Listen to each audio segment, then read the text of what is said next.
Congress party की तरफ से आज प्रेस कॉन्फ्रेंस की गई, जिसमें यह जानकारी दी गई कि अगर कांग्रेस 2024 में सत्ता में वापस आती है तो अग्निवीर योजना वापस होगी। पहले की तरह पुरानी भर्ती कायम की जाएगी। कांग्रेस अग्निवीर योजना वापसी अपने घोषणा पत्र में भी शामिल करेगी। साथियों, जैसा कि आप जानते हैं, 14 जून 2022 को ये अग्निपथ योजना की घोषणा करी गई और जैसा कि 10 साल के सरकार के कार्यकाल में बिल्कुल स्पष्ट हो चुका है कि कोई संवाद, कोई चर्चा, कोई डिस्कशंस इसको लेकर किए नहीं गए और एक तरफा निर्णय लिया गया कि संपूर्ण जो भर्ती फौज की होगी, डिफेंस फोर्सेस की होगी, उसको अग्निपथ के माध्यम से किया जाएगा। कहा यह गया कि सेना की जो औसत आयु है वो ज़्यादा हो रही है, उसको कम करना है।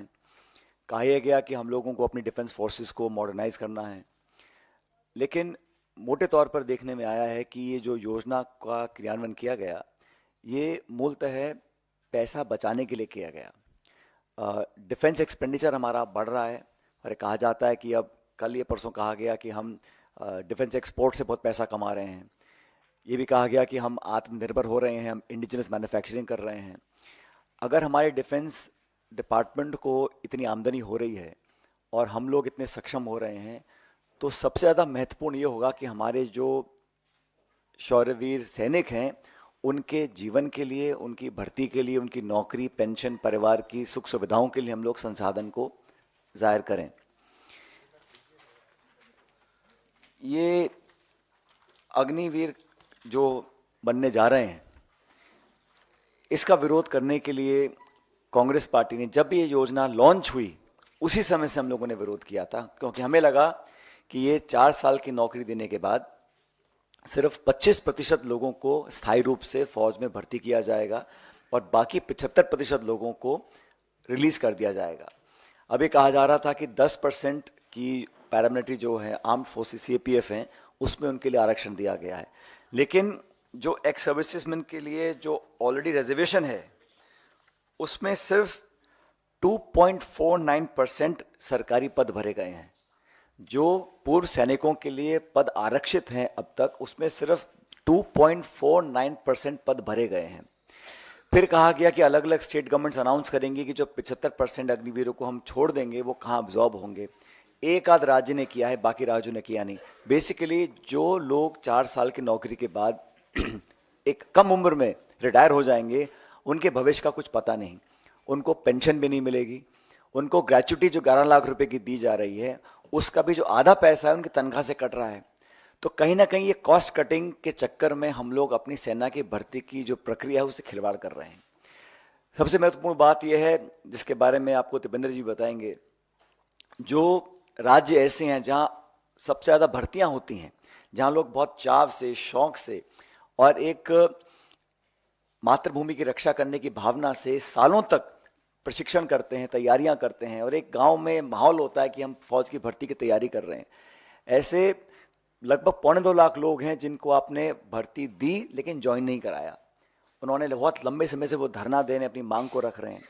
हम लोग कहना चाहते हैं कि अगर ये भारत सरकार G20 पे 4,100 करोड़ रुपए खर्च कर सकती है, प्रधानमंत्री के हवाई जहाज के लिए 8,400 करोड़ खर्च कर सकती है, सेंट्रल विस्तार प्रोजेक्ट के लिए 20,000 करोड़ खर्च कर सकती है और इस वर्ष सरकारी इश्तिहारों के लिए 6,500 करोड़ खर्च कर सकते हैं, तो मैं मानता हूं कि हम लोग सिर्फ पैसा बचाने के लिए अपनी भर्ती की पूरी प्रक्रिया से खिलवाड़ करें। ये भविष्य के लिए, हमारी आंतरिक सुरक्षा के लिए, हमारे भारत की इंटेग्रिटी, सिक्योरिटी के लिए कहीं ना कहीं चैलेंज बन सकता है।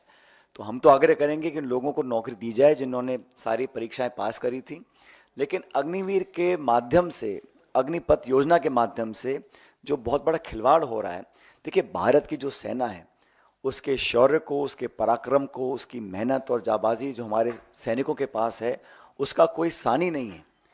We are one of the finest fighting forces in the world. Our armies and our defense forces are second to none.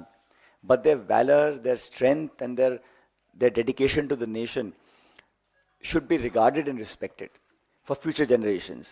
And we all feel that by compromising on the process of recruitment of the armed forces, it may not argue well for our future. And for the families of those people who have willingly dedicated their lives to the service of the nation.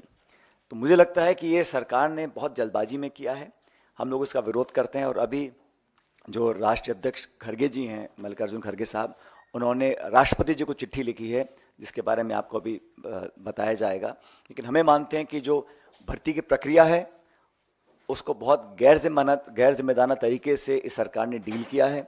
और खुद जो सेना के अध्यक्ष रह चुके हैं, बड़े बड़े पदों पर रह चुके हैं, उन कई लोगों ने इस पर अपनी आपत्ति जाहिर करी है। तो कांग्रेस पार्टी उन नौजवानों के साथ है जो भविष्य में सेना के अंदर अपना भविष्य देखते हैं, उन सब लोगों के साथ हैं जो हमारी वर्दी पहनकर सरहदों पर खड़े होकर देश की रक्षा करते हैं। लेकिन भारत सरकार को इस प्रकार की स्कीम नहीं लानी चाहिए थी, हम इसके विरोध में हैं। और सबसे पहले हमारी मांग ये रहेगी कि जिन लगभग 2.25 लाख लोग ऐसे हैं जिन्होंने सारी परीक्षाएं पास करी थी, उनको सरकार ने अभी तक ज्वाइन नहीं कराया है। लेटर के बारे में आपको अभी दीपेंद्र जी और पवन जी बताएंगे।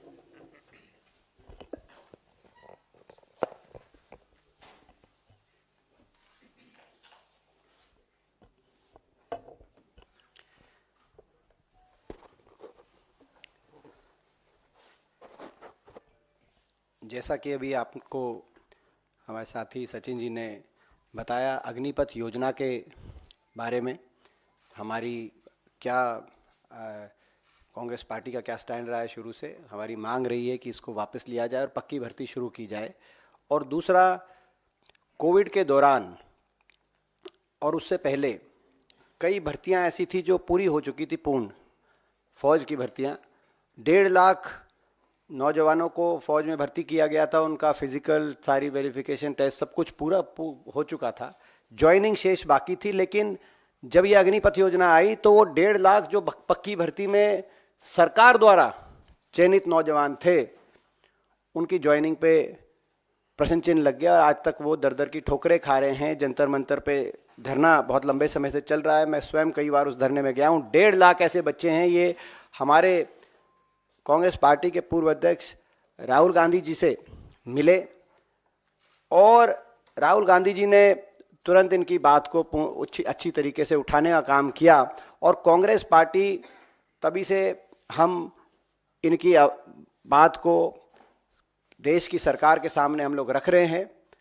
आज जैसा कि अभी बताया था सचिन जी ने, ये लेटर हमारे कांग्रेस के अध्यक्ष श्री मल्लिकार्जुन खड़गे जी ने ये लेटर राष्ट्रपति जी, महामहिम राष्ट्रपति जी के नाम, और उनसे ये आग्रह कि इन 1.5 लाख चयनित फौजियों को, आपकी सरकार और आपकी फौज द्वारा चयनित फौजियों को ज्वाइनिंग मिले। और हम इनके संघर्ष में इनके साथ हैं और जब तक इनकी ज्वाइनिंग नहीं होगी ये लड़ाई हम लड़ने का काम करेंगे। अग्निपथ योजना को लेकर हम सरकार से सबसे पहले मैं सवाल पूछना चाहता हूं आपके माध्यम से कि ये योजना लाई जाए, ये किसकी मांग थी? आखिर किसकी मांग पे अग्निपथ योजना आई? ये निश्चित तौर से देश की फौज की मांग नहीं हो सकती, क्योंकि ये देश की फौज, देश का एकमात्र ऐसा संस्थान जिस पे हर देशवासियों को गर्व है। देश के गौरवमय इतिहास में पार्टियां सरकारों में अंदर बाहर होती हैं, सत्ता में कोई रहता है कोई नहीं रहता, लेकिन देश की फौज एक ऐसी हमारी जिसने हमेशा देश के तिरंगा को ऊपर रखने का काम किया। चाहे वो 1971 की पाकिस्तान के साथ युद्ध हो, इंदिरा जी प्रधानमंत्री थी, लेकिन हमारी देश की फौज, भारतवर्ष की जीत हुई, पाकिस्तान के 2 टुकड़े हुए। और चाहे वो करगिल का युद्ध हो जिसमें पाकिस्तान के शीश को झुकाने का हमने काम किया हो, चाहे उस समय प्रधानमंत्री वाजपेयी जी हो, सरकार में कौन सी पार्टी रहती है उसके से ऊपर ये फौज थी।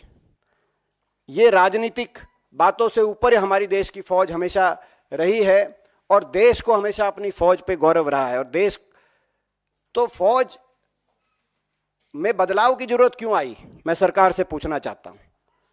ना तो देश के नौजवान ने मांग करी, वो देश का नौजवान जो सुबह 4-5 बजे उठकर अपने खेत से निकलता है, स्टेडियम में, खेत में दंड बैठक करके रेस लगाता है, तैयारी करता है, देशभक्ति का भाव जिसके दिल में कूट कूट के भरा है, ना तो उस नौजवान ने मांग करी, ना देश की फौज की तरफ से कोई मांग उठी। तो देश के हमारे general, former chief of army staff general MM Naravane ji ने कहा कि ये एकदम से आश्चर्यचकित करने वाला फैसला था, ना किसी राजनीतिक दल ने ये मांग करी।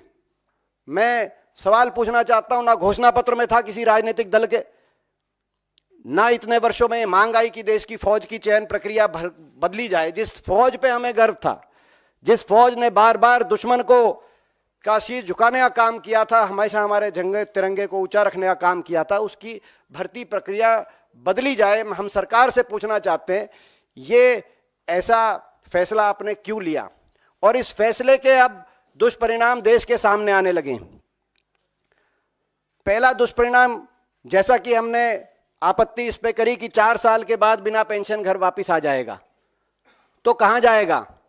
जिस पर कैलाश विजयवर्गीय जी का बयान आया कि ऐसे नौजवानों को भाजपा कार्यालय के द्वार पे चौकीदार की हम नौकरी देंगे।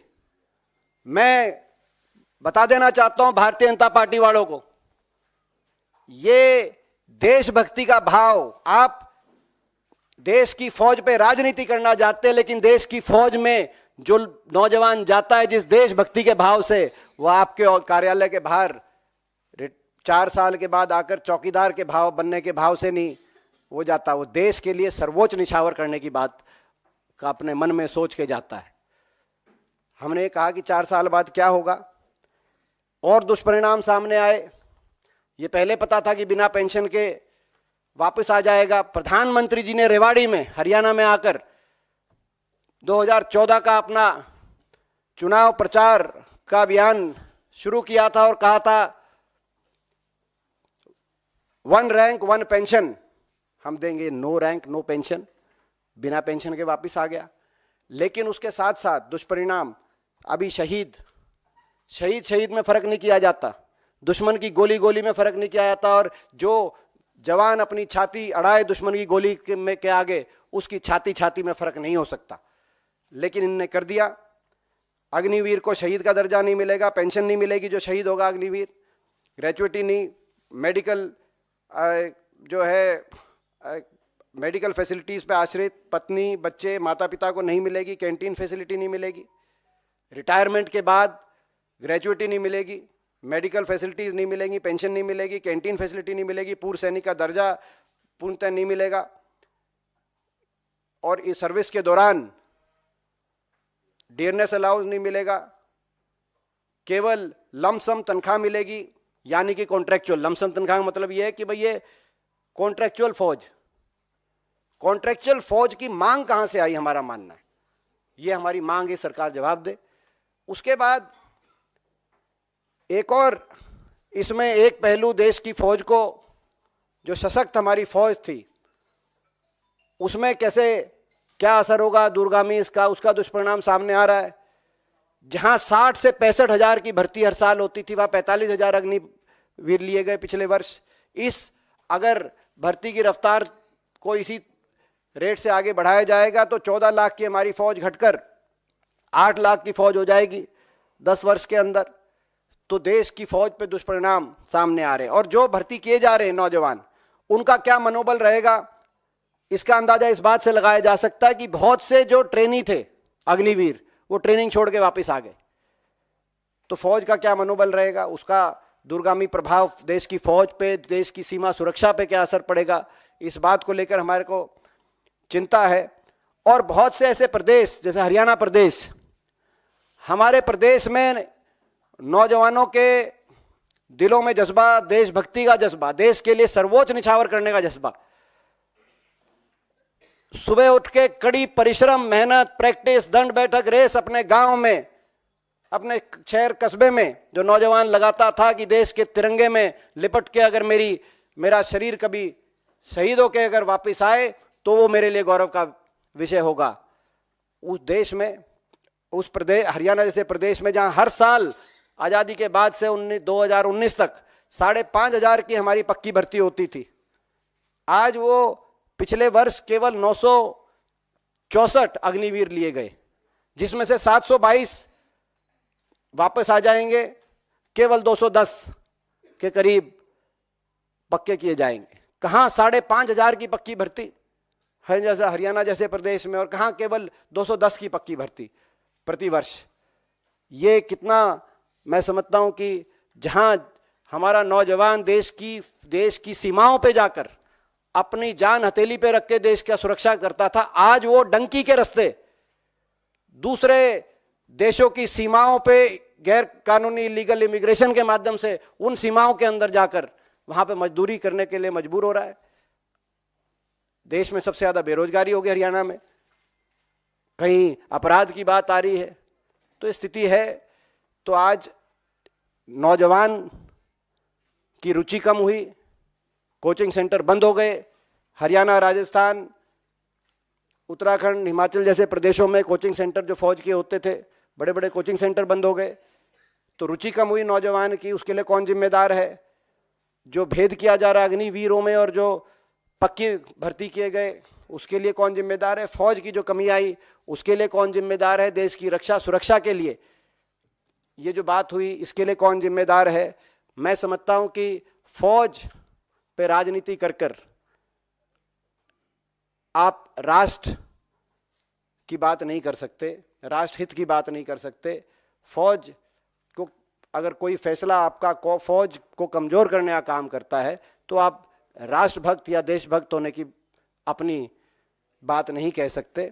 और इसीलिए हमारी मांग है अग्निपथ योजना वापस ली जाए, पक्की भर्ती दोबारा से शुरू की जाए और इन 1.5 लाख जो भर्ती के तहत नौजवान भर्ती किए गए थे भारतीय सेना द्वारा, जिनको ज्वाइनिंग नहीं मिली, इनको तुरंत ज्वाइनिंग मिले।